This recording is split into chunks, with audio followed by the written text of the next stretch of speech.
Okay, we've gotten through the thigh and the knee, and now we're gonna go into the glute. Yes, this is a satisfactory one for me. Okay, so lie on your back with your left hip and knee bent to a 90 degrees angle. I'm gonna say left, even though the page says right for the sake of the camera. So now place your right leg straight across down, cross the midline, yep, and turn inward. Yep, perfect. Yeah, you feel that already. That's a thing. Yep, exactly. Now wrap your strap around the sole of your left foot, with both straps wrapping around your ankle from the outside to the inside. Yeah, let's show them that. Perfect. Ta-da. Lovely. Now hold both ends of the strap in your right hand. Holding the outside of your left knee with your left hand. Perfect.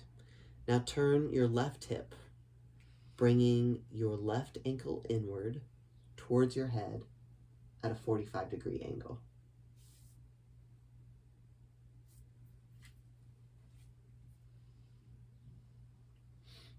Can you keep this down? And rotate. Here. Mm-hmm. Yeah, that one. So the inside of your knee should be facing your body. Now bring your left thigh across your body towards the bottom of your right breast or chest while keeping your leg turned inward.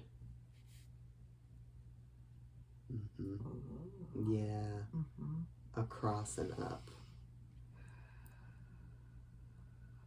And when you cannot move any further, assist for 2 seconds with your right hand. So a big point here is keeping your hip rotated inward at least 45 degrees and not allowing your hip or back to roll into the stretch. So keeping all of this on the floor. So both sides of your pelvis should be touching the floor if you want to get this stretch.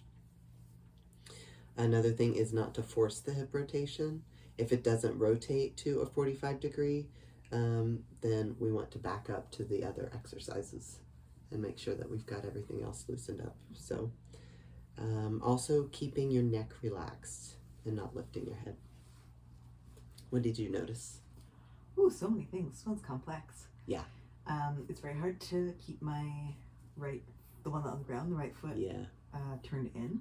Mm-hmm. So we have to keep coming back to that. And I found this angle a bit confusing, so it was helpful when you put me back to 90 before turning again. Mm-hmm. And then really making sure I had that one first before moving over, and then thinking about hips and back and neck and all the pieces, which I know over time will come more easily. The first round there's a lot of pieces, and then it'll become muscle memory eventually.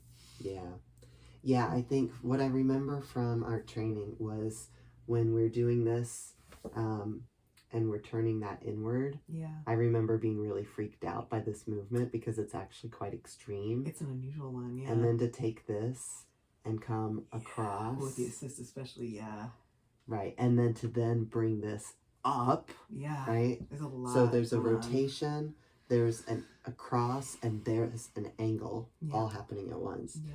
So this one I think is the most complex of these three. Yeah. Sure. What else you got?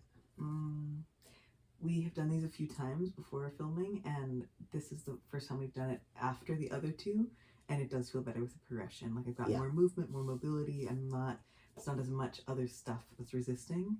So the progression is really important. Yeah. In order to get to that. And ideally, we would do some foot stretches before any of it. At least roll it out on a ball, you know, lacrosse ball, tennis ball or something. So, I would want to watch the video for this one a few times as I was practicing it. Because I know there'd be pieces I would forget without reviewing. And then eventually I'm sure it would settle in.